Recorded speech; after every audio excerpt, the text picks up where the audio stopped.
basically the objectives for this session: to broaden the participants' awareness of intercultural communication, to provide information regarding how and where to get resources on intercultural relations and cross-cultural healthcare, to produce realistic cross-cultural expectations regarding interaction between healthcare provider and patient, or between when we have interpersonal relationships. And finally, to foster understanding and help organize some strategies for improved cross-cultural relation between healthcare providers and patients. My name is Mona Dorsinville, and I come to you with a background in cross-cultural healthcare. And we will be doing different sections this afternoon that will be related mostly to what you see every day and to many things that really do not catch our attention every day. However, as we go along, and by the time we finish this afternoon, you'll be able to grasp and have a higher awareness of what happens every day, and sometimes that we don't even understand what's happening. We're going to expect your input, and we'll learn from each other. That's why we are here this afternoon. And it's a pleasure to be here. Susie? My name is Susie Sicard. My first training was in education. Then I came to the United States and studied business, and I have a master in education, mainly taking care of adult education. And I have been working with Dr. Mona for the past 6 years. And I really enjoy working with her because she's so enthusiastic. She's so full of energy. And I hope you will enjoy what we are doing tonight. It's like opening a window into another culture. What I want you to remember is not the culture we are going to present here. The one we are most familiar with is the Asian culture. However, that culture will fit in most, I would say, middle world, first world culture, third. Okay, thank you. We will be singing, just to make a little different what you've been exposed to. And right downtown Boston, right at the New England Medical Center, we're going to sing in French. How many of you know Alouette? All right, let's try that, just as an icebreaker. All right? We might be able to do a recording at the end, maybe. Who knows? Alouette, do you remember? Alouette, gentille alouette, alouette, je te plumerai. Alouette, gentille alouette, alouette, je te plumerai. Je te plumerai la tête. Je te plumerai la tête. Et la tête. Et la tête. Alouette. Alouette, gentille alouette, alouette, je te plumerai. Alouette, gentille alouette, alouette, je te plumerai. Je te plumerai le bec. Je te plumerai le bec. Et le bec. Et le bec. Et la tête. Et la tête. Alouette. Alouette. Alouette, gentille alouette, alouette, je te plumerai. Alouette, gentille alouette, alouette, je te plumerai. Alouette, gentille alouette, alouette, je te plumerai. Thank you, thank you, thank you.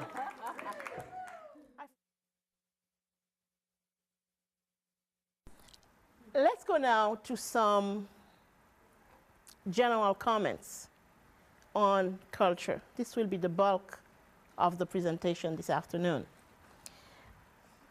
We'll start first by talking about time. Time is different in many, many cultures. What time means to me might be very different about what time means to you. Time in the United States, time in Africa, time in Latin America, all this is very different. When is the right time? People of different cultures and cultural backgrounds may give different answers to this question. Time may be at 9 o'clock, Time may be at 2100 hours. It may be at sunset in some cultures. Time may be when everything is ready in another culture. Time may be when everyone is here. Time may be when I'm good and ready. Some cultures count time by the pulsing of a digital watch. They see time like money or some other commodity that can be used, saved, spent, or squandered. Others see only the rhythm or cycles of growth of people or things. When we're not just talking about the disparity between industrialized and non-industrialized societies here. Just walk from the research wing to the advertising offices of any large corporation, and you can see a difference in the way people notice time. It's very important when we speak about time to really know the frame of reference the person is using when we speak about time. I will give an example, and I know we have something who is from the Dominican Republic here.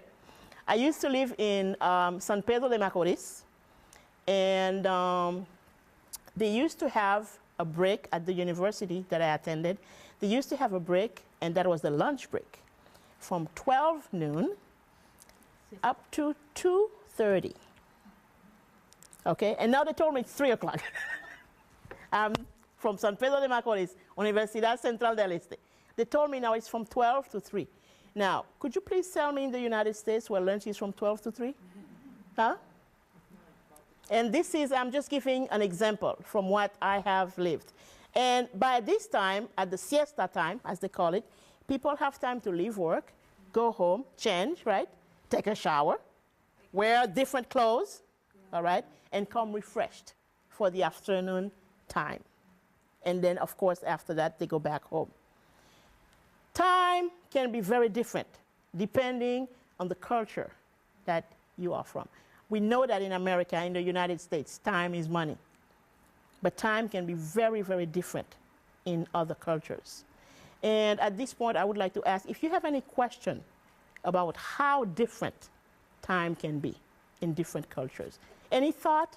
Those of you who are providers or who have been dealing with people from other parts of the world, what is their concept of time? How do they see time? How do they view time? You may give a mother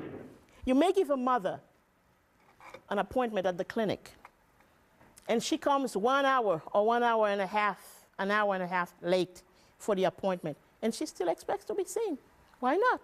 She took the time to take her kids, and she comes with all 5 kids, and then another one here, and she may be pregnant, and then you're going to tell her that she has to go back while she took all that time. She had to take the train, the bus, and then be there. She tried her best. And then you're still telling her that she can't be seen. The mother doesn't understand that, because in her culture, in her country, she has to be seen. She did all that to be seen, and you still have the nerve. You're still telling her that she cannot be seen? Yes. My friend from Uganda said that there is no time. They go from event to event. The next thing that they agreed to do, that's what time it is. That's when they're there. It's just event to event. Any other thought? Anybody else? Yes. Well, if that's the case, how would other cultures, any other culture that views time in a very different way from the way we do here, how do they structure a day, and how does society become productive if they want to become productive? I'm not saying it's good or bad, but how does it work without some sort of time frame? And let's say in this woman's culture, if for her coming an hour and a half late didn't mean anything, how would you go to an appointment in your native culture with your 6 children in tow? I mean, how would that work?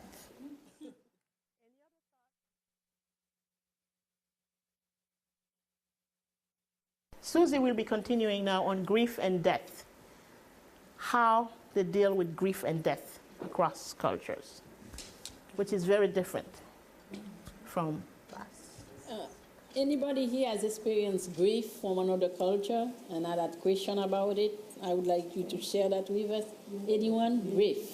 Like somebody died and the way the parents are grieving. Anybody could share that with us? Yes. I had a patient, I used to work on a cancer floor, and they were from the Middle East, and they just started the wailing, the women wailing around the bed. And and it was very, very upsetting to the other patients on the floor. That it's very loud, and it really bothered. Yeah. It just went on and on and on, and it really bothered the other patients. They were starting to complain, but we said, they're grieving, that's what they have to do.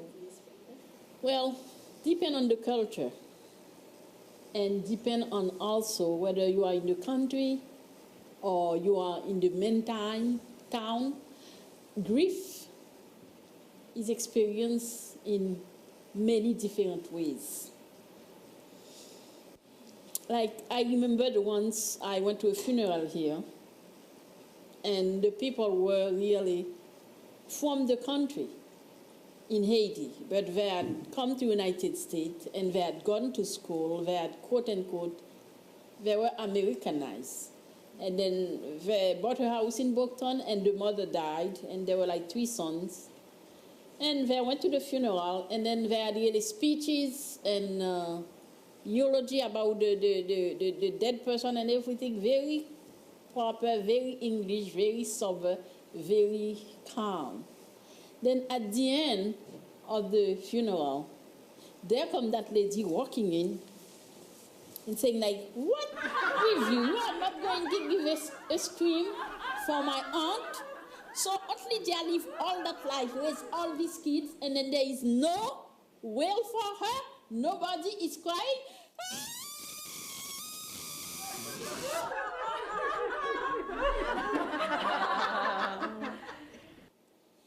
Everybody, the people were embarrassed because they were so, quote unquote, Americanized.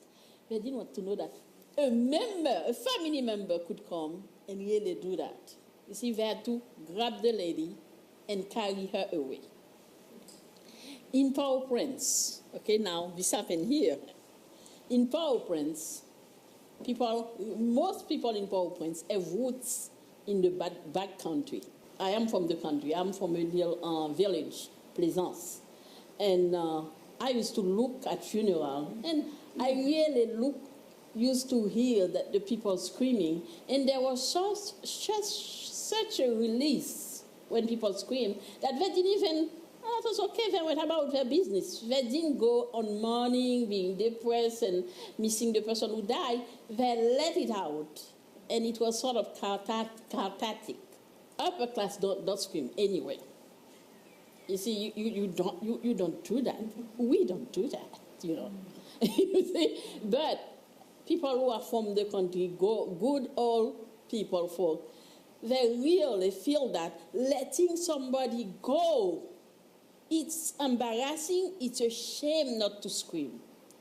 Because you see, it's like when you are born. What do you do when you are born? You scream. When you go, somebody must scream for you. It's like you have never lived. You see, the feeling in the country is like you have never lived. They said, oh my God, I went to so-and-so's funeral. What a shame, it was so silent. There was no wailing, nobody screamed. And you see, like people, that's what you hear. It was something negative not to scream.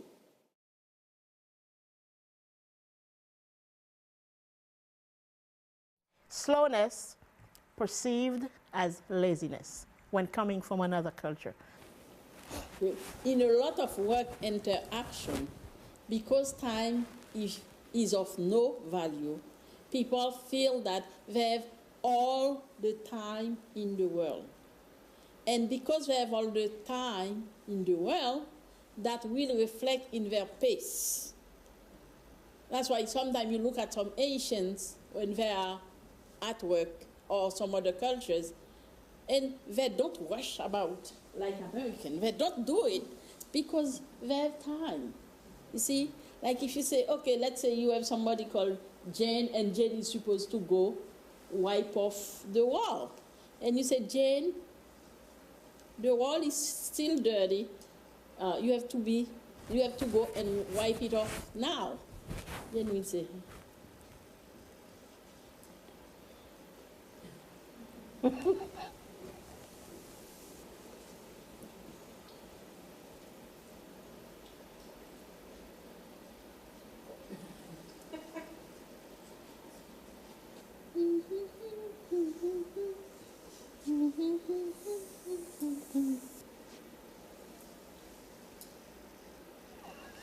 that's it.